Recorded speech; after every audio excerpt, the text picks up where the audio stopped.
Vengo dunque a Mirko Minardi, il nostro primo relatore, avvocato cassazionista con studio in Senigallia, il quale si occupa per lo più oggi di giudizio di Cassazione. Di recente Mirko ha anche scritto un libro proprio sul ricorso per Cassazione. Di solito nei convegni è il moderatore che presenta gli ospiti, ma in internet, nei podcast, si usa fare diversamente. Allora io ne approfitto e chiedo direttamente a Mirko di raccontarci in breve innanzitutto chi è e di che cosa si occupa, dopodiché inizierò a porgli alcune domande. Quindi Mirko, a te la parola per una breve presentazione. Grazie mille Alessio.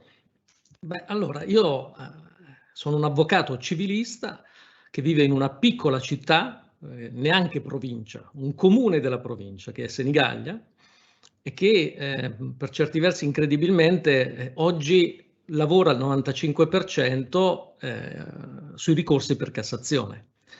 Questa già potrebbe essere una cosa strana e potrebbe essere uno stimolo per coloro che mi ascoltano, perché com'è possibile che un avvocato di Senigallia, una città di 40.000 abitanti, distante 400 km da Roma circa, si occupi di ricorsi per Cassazione? E poi lo vedremo come sono arrivato a questo. In realtà, come dire, è stato un percorso molto regolare, perché anzitutto la procedura civile è stata sempre la mia passione, fin dai tempi dell'università. E quando parlo volutamente di procedura civile, non di diritto processuale civile, perché naturalmente mi piace molto anche la teoria, i grandi sistemi che stanno dietro gli istituti, però ho avuto sempre una grande passione per il processo dal punto di vista pratico. E dicevo che è stato comunque un percorso molto regolare, perché io sono partito studiando il primo grado, e quindi ho iniziato con le preclusioni, le allegazioni, con l'attività istruttoria, ho scritto un volumetto per la Giuffre sulla consulenza tecnica, sulle eccezioni, sulle preclusioni appunto. Poi sono passato all'appello e anche lì ho scritto un libricino per la Giuffre intitolato Vademecum dell'appello civile, e quindi è stato inevitabile poi arrivare al giudizio di Cassazione. Ci sono arrivato per certi versi tardi, avrei potuto anche iniziare prima. Però devo dire che questa formazione sul campo, studiando bene il primo grado e il secondo grado, poi mi ha facilitato nell'approcciarmi allo studio del giudizio civile di Cassazione. Quindi oggi sono qui, nel bene e nel male, ad occuparmi di ricorsi per Cassazione. Non è un giudizio facile, è un giudizio molto difficile. Naturalmente ho come dire, guadagnato molto dal punto di vista anche economico, però ho perso molto dal punto di vista della tranquillità. Questo ci tengo a dirlo, perché prima svolgevo la professione in maniera molto tranquilla, come questa settimana ad esempio è stata una settimana difficilissima, perché ero molto in tensione tra l'altro non era un ricorso per Cassazione, ma era un giudizio di riassunzione dopo aver ottenuto l'annullamento in una causa molto importante, e dove non si può sbagliare nulla perché i valori in gioco sono molto alti e quindi la concentrazione è sempre massima. Questo diciamo come presentazione. Quindi diciamo a presidiare questo filone ti ha portato a quel processo professionale che hai raccontato, ma c'è stata una sorta, per così dire, di indagine di mercato, una verifica preliminare per capire se quel filone fosse davvero florido. Te lo chiedo perché io mi sono imbattuto tanti anni fa nei tuoi video in cui ti occupavi estensivamente di responsabilità professionale dell'avvocato, e ho avuto la percezione, diciamo da utente di YouTube, che quella fosse una branca di tuo specifico interesse in quel momento. Allora mi chiedo, ci sono filoni che hai provato a esplorare prima e hai dovuto o hai scelto di abbandonare prima di arrivare a questo, o ti ci ha portato proprio la vita professionale naturalmente? Allora, ci sono arrivato naturalmente perché questo era il mio obiettivo, nel senso che il giudizio di Cassazione è sempre stata la mia passione. Ho sempre ammirato tantissimo i consiglieri della Corte di Cassazione, forse troppo a volte ovviamente meritano perché sono veramente dei magistrati eccezionali che hanno una preparazione incredibile. E ricordo l'emozione quando frequentai nel 2001 un master in diritto, economia e tecnologie informatiche a Camerino. Andai a pranzo con Renato Borruso, allora era praticamente il padre dell'informatica giuridica, e per me fargli le domande proprio sul giudizio di Cassazione, su quello che avveniva nella Camera di Consiglio, per me era una grande emozione. Tuttora quando vado a Roma e dentro in quel meraviglioso palazzo è sempre una grandissima emozione.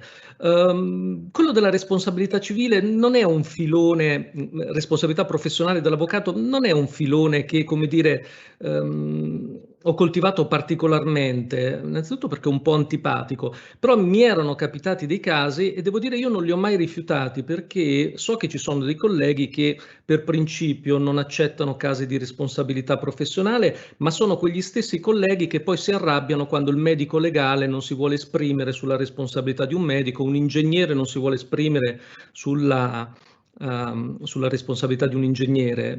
Ecco, io questo lo trovo profondamente ingiusto. Certo, dispiace perché poi ogni volta c'è una sorta di transfer, ti rendi conto che quell'errore lo avresti potuto commettere tranquillamente anche tu, però diciamo credo che sia profondamente ingiusto sbarrare la strada ai cittadini che hanno subito un danno. Certo è che non ho mai fatto azioni pretestuose e quindi quelle poche volte che è capitato di dover fare un'azione di responsabilità nei confronti di un collega è perché effettivamente c'era stato un errore e perché effettivamente il danno c'era e non era un danno così tanto per...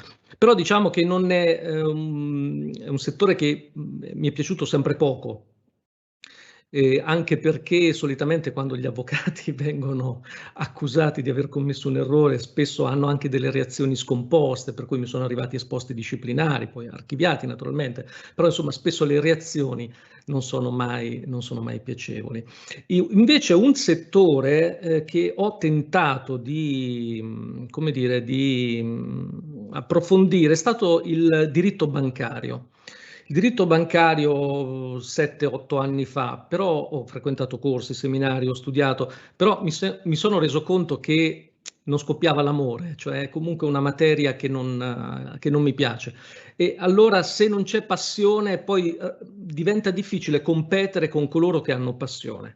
Allora, io ho una grandissima passione per la ricerca, ad esempio, in banca dati, per lo studio della giurisprudenza, per lo studio del processo. Io posso passare ore a leggere, e lo faccio quasi quotidianamente, a leggere ordinanze della Suprema Corte in materia di giudizio di Cassazione e non mi pesa per niente. Io lo posso fare il sabato, la domenica, non mi pesa. Perché? Perché corrisponde ad una mia passione.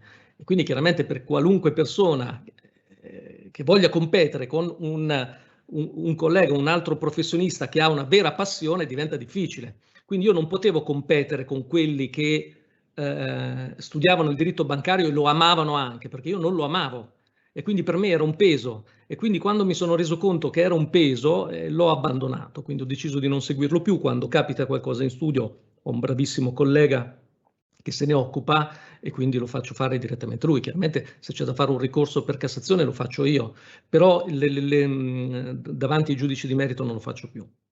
Torno solo un secondo sulla questione della responsabilità professionale dell'avvocato, perché è una materia che noi in studio seguiamo. Sono d'accordo con quello che hai detto.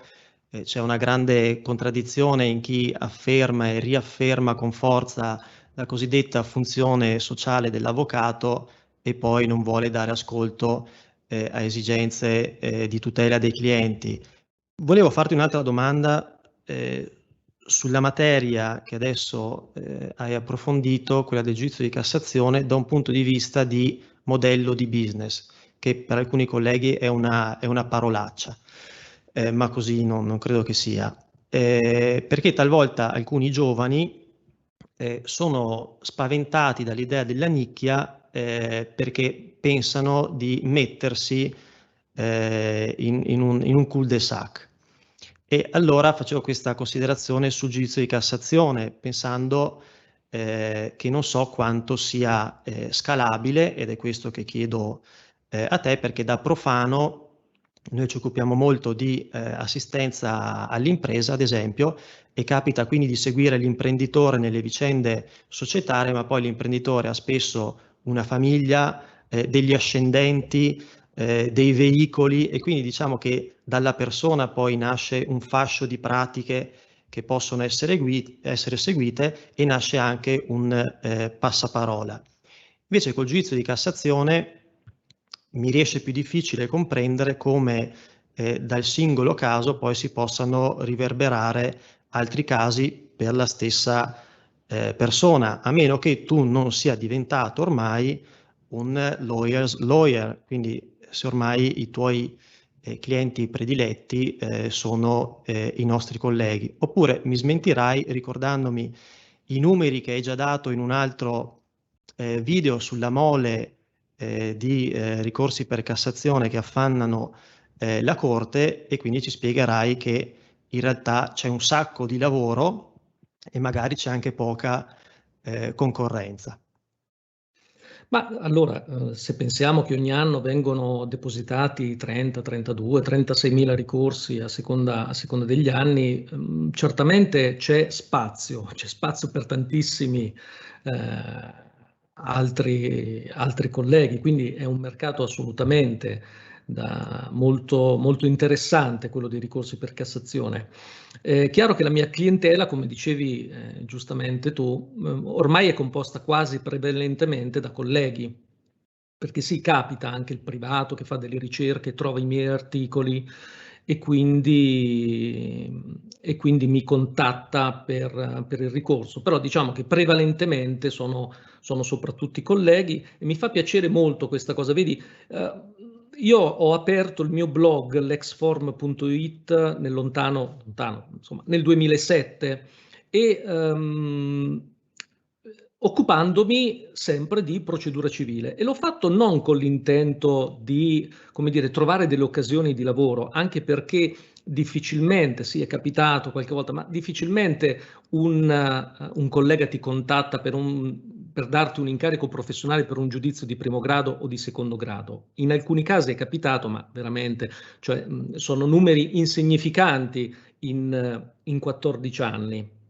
Il giudizio di Cassazione invece è completamente diverso, perché molti colleghi si rendono conto che è un giudizio molto difficile già da capire, perché già capire i motivi di ricorso richiede comunque uno studio lungo sul sindacato della Corte di Cassazione sulla questione di fatto. Non ci si improvvisa cassazionisti, e quindi ci si arriva dopo veramente aver fatto una full immersion sia di testi e di giurisprudenza, per arrivare a capire bene facilmente come funziona.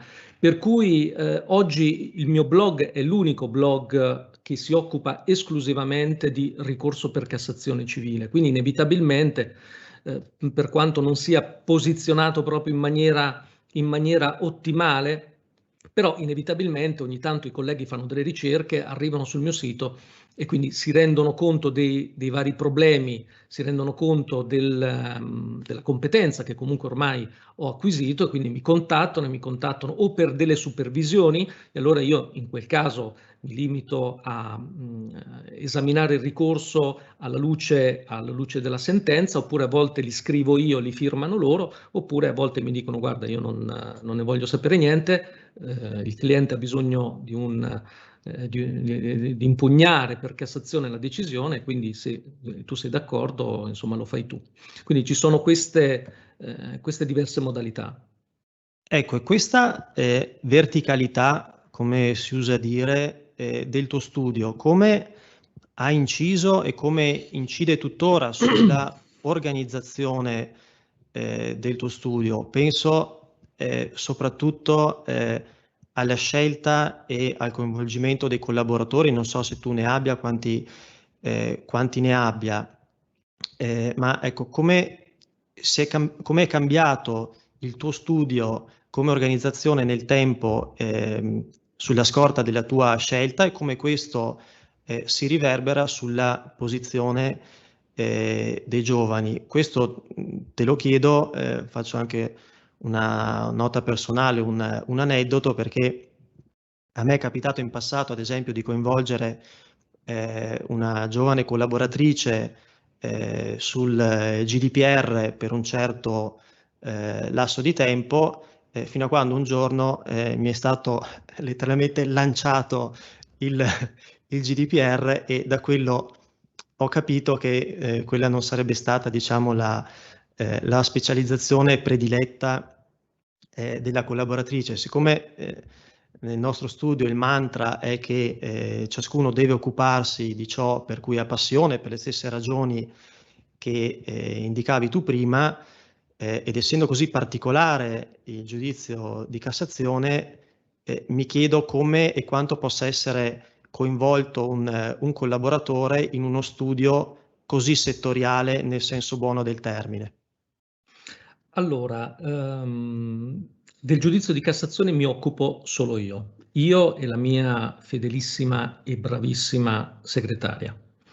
Quindi insieme notifichiamo, depositiamo, io ovviamente il ricorso lo scrivo io, e poi io, diciamo, supervisiono il merito, il contenzioso di merito, quello più rilevante. E quindi gli altri collaboratori non si occupano di giudizio civile di Cassazione. E quando magari è un periodo che ci sono più richieste, chiedo la collaborazione ad un mio collega sempre qui di Senigallia che presto si unirà a noi, che è molto bravo, e quindi in futuro probabilmente saremo in 2.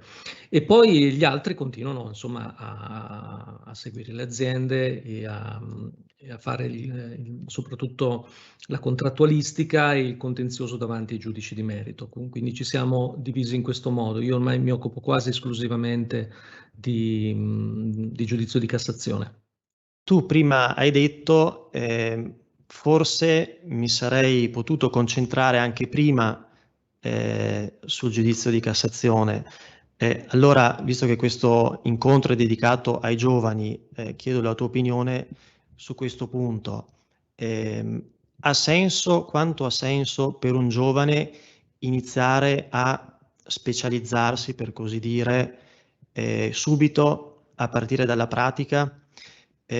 Ritieni che sia opportuno per un giovane, magari è stata questa anche la tua esperienza personale, vedere e toccare un po' di tutto prima di diventare più settoriale? Questo lo chiedo anche perché mi rendo conto di quanto la nostra attività di studio sia cambiata in 10 anni di studio, anche solo per il fatto che si può non sapere ciò che piace prima di aver provato. Ci sono alcune materie che spaventano al solo nome e poi magari nell'approccio concreto appaiono quasi banali. Quindi c'è un aspetto di scoperta come nel gusto che è aiutato dalla curiosità.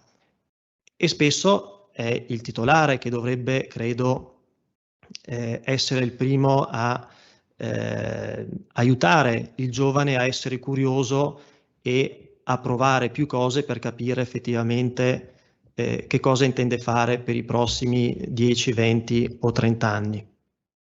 Dunque, è una domanda difficile. Certamente la conoscenza iperspecialistica paga sempre. E questa non è una scoperta di oggi, si sa dagli inizi del Novecento. Ci sono dei libri che parlano proprio dell'importanza di avere l'informazione molto specialistica. E ovviamente se questa decisione io l'avessi presa prima dell'avvento di internet, dei social network, eccetera, chi mai avrebbe incaricato l'avvocato Minardi di Senigallia per scrivere un ricorso per Cassazione? Perché c'era il problema poi di far conoscere ciò che sai. Oggi questo problema non c'è più.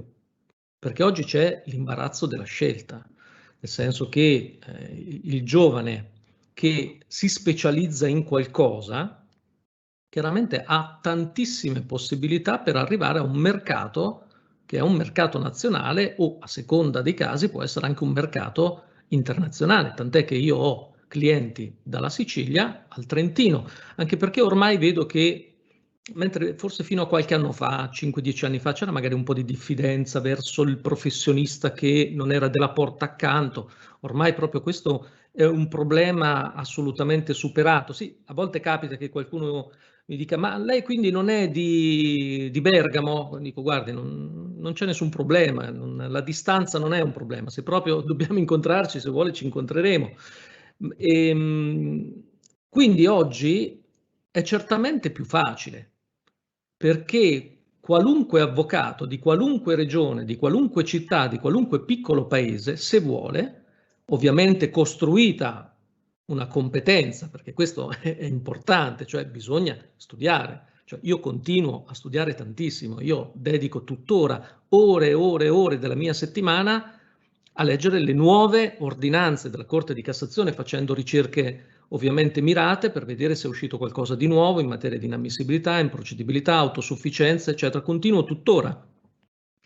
E quindi è un processo che non finisce mai, non finisce mai, non è che oggi io mi sento arrivato e quindi non apro più un libro, non leggo più un articolo, non leggo più una sentenza, tutt'altro, continuo anche di più a studiare. Quindi questo è fondamentale, cioè costruire una competenza che sia una competenza vera, che sia una competenza autentica.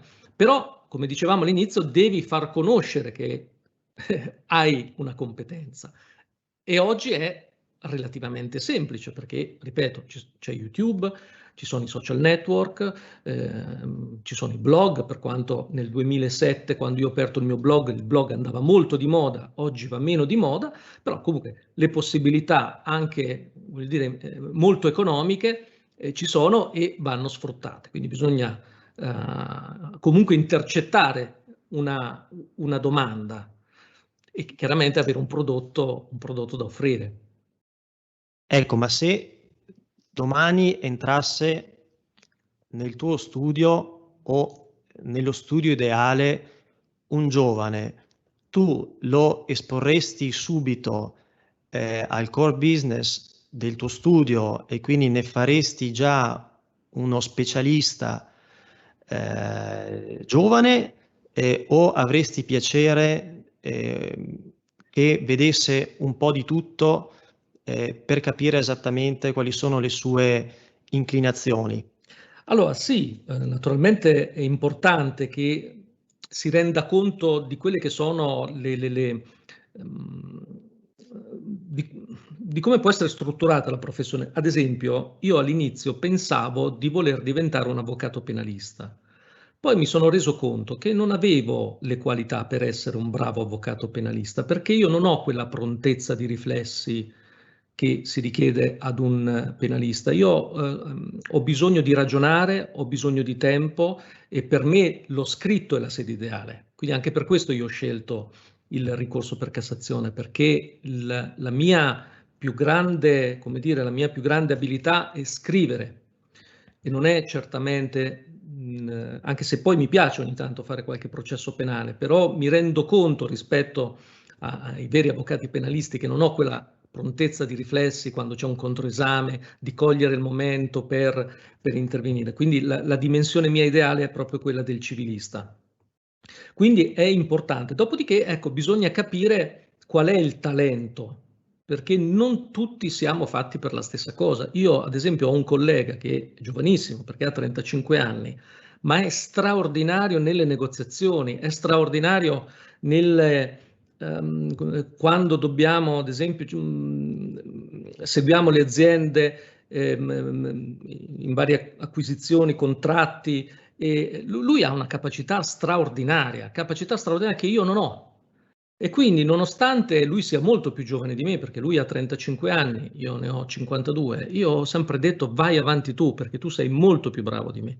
Quindi bisogna capire bene quali sono i talenti. Ad esempio, a lui non piace per niente il contenzioso, detesta il contenzioso, detesta scrivere atti. E quindi naturalmente in quel caso intervengo io. Quindi noi non siamo fatti per fare tutto. Quindi è importante anche che il giovane avvocato comprenda qual è il suo vero talento. Quindi se ha talento per scrivere, se ha talento per negoziare, se ad esempio ha una passione per determinate materie, perché poi ecco, la passione diventa fondamentale, perché è quella che poi ti fa emergere rispetto agli altri. Come facevo l'esempio prima del diritto bancario, non sarei mai stato un grande, perché non c'è la passione, mentre relativamente al giudizio di Cassazione sono emerso perché c'è dietro non solo tanto studio, ma anche tanta passione che fa comunque la differenza. Ecco, questo è un po' un assist per Paolo, perché all'inizio nell'introduzione io ho fatto riferimento alla sua definizione, magari ne ha più di una, ma quella che mi è rimasta più impressa, di successo professionale, e alcuni degli ingredienti per il successo, nella sua idea che condivido, sono la conoscenza di sé, perché le persone, come diceva anche Mirko, i professionisti, devono capire in che cosa sono bravi e in che cosa non lo sono.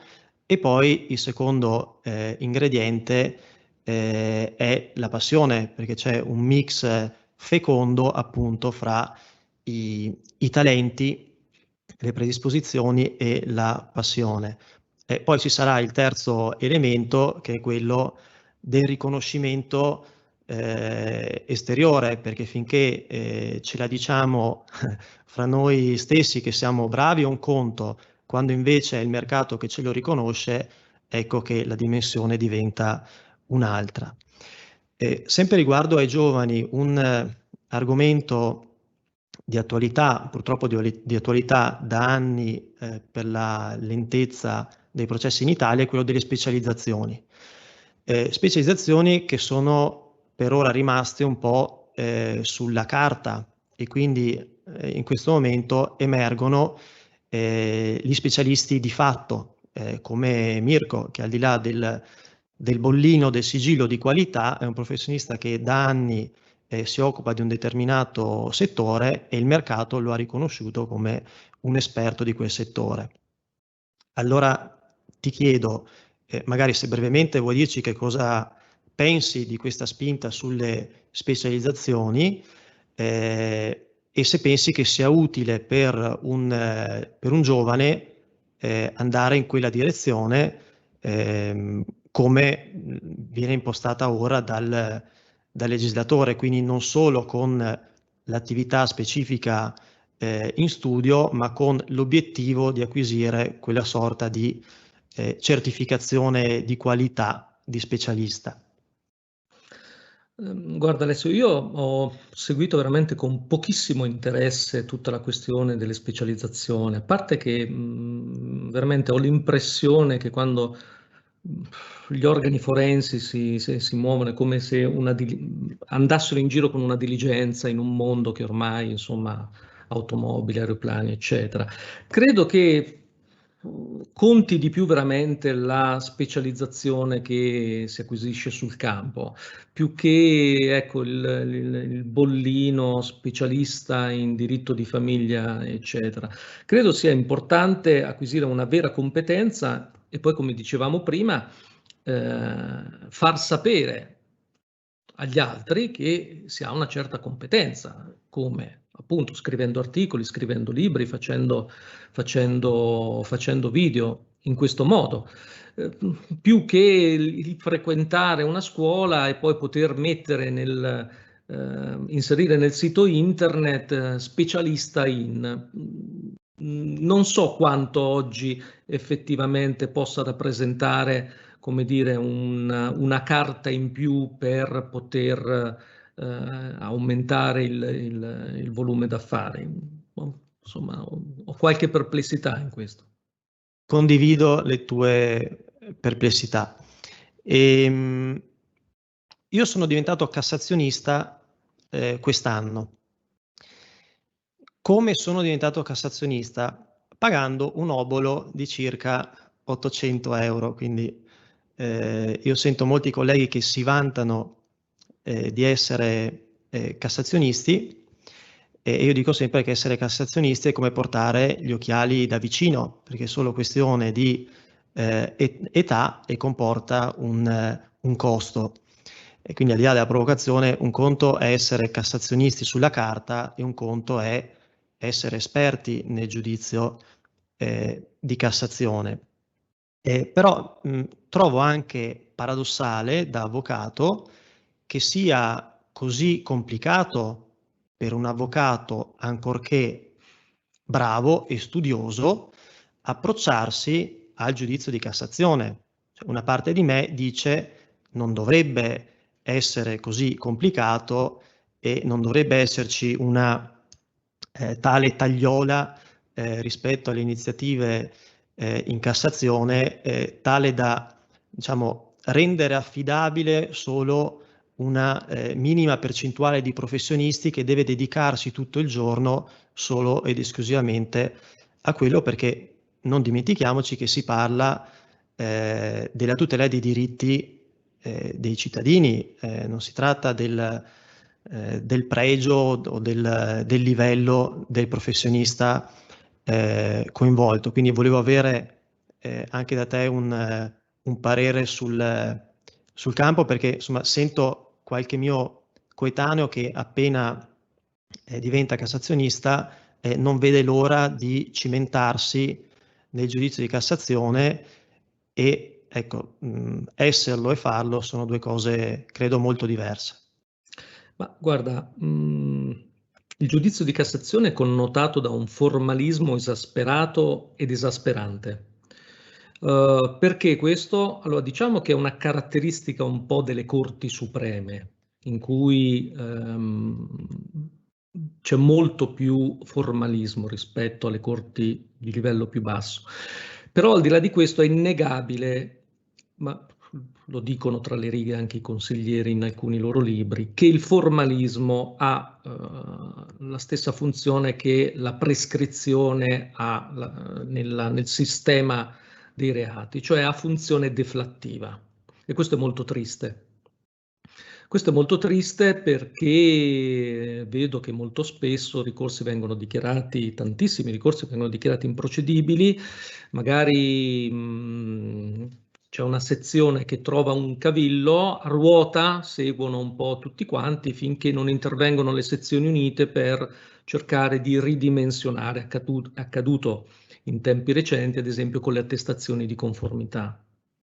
Questo dispiace molto, guarda, io non ti nascondo che molto spesso vedo ricorsi sottoscritti da illustrissimi professori che scrivono manuali di diritto processuale civile che vengono dichiarati inammissibili o addirittura in certi casi anche per violazione del principio di autosufficienza, eccetera.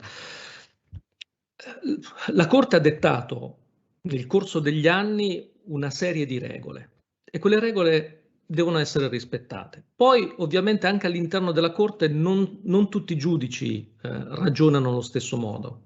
Io ad esempio faccio spesso delle analisi sui vari relatori e quindi ad esempio scopro che ci sono relatori che non dichiarano mai l'inammissibilità del ricorso per violazione del principio di autosufficienza, ce ne sono altri che hanno una percentuale del 50 del 60%, il che significa che il principio di autosufficienza viene interpretato in maniera diversa, nel senso che alcuni vanno oltre, quindi magari aprono il fascicolo per andare a vedere se effettivamente quel documento, quell'atto, quell'informazione c'è, altri invece che vogliono che il ricorso sia fatto in un certo modo, se il ricorso non è fatto in un certo modo viene dichiarato inammissibile e ti puoi anche chiamare professor illustrissimo.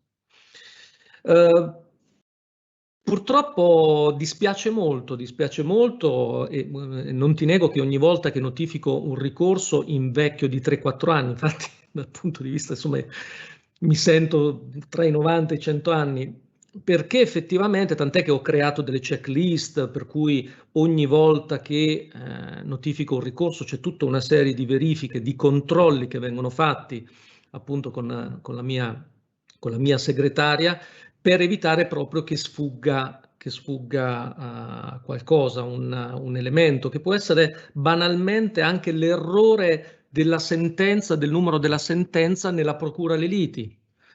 Un errore di questo tipo genera l'inammissibilità del ricorso. Come si evita tutto questo? Si evita appunto facendo quello che fanno. Io ho tratto ispirazione dai documentari sui disastri aerei e ho visto l'importanza delle checklist e quindi ho realizzato tutta una serie di checklist per cui nonostante ormai abbia, credo, notificato solo quelli che ho scritto io, più di 70-80 ricorsi, però ogni volta comunque il ricorso è intestato alla Corte di Cassazione? Sì. Cioè si parte ogni volta dall'inizio, non si dà mai nulla per scontato e devo dire che in alcuni casi effettivamente la checklist ha evitato degli errori che potevano essere fatali, perché le verifiche da fare sono tantissime. Ritengo che sia, l'ho detto, un formalismo esasperato, però purtroppo è così e non cambierà, anzi peggiorerà. Perché? Perché i ricorsi stanno aumentando e quando la Corte di Cassazione si trova assediata, inevitabilmente poi prende delle scorciatoie, anche perché comunque i consiglieri devono produrre dei numeri, sono inseriti all'interno della pubblica amministrazione, da loro ci si aspetta che in un mese facciano dai 20 ai 30 provvedimenti e quindi poi è facile che qualsiasi cosa possa essere utilizzata per dichiarare l'improcedibilità o l'inammissibilità del ricorso.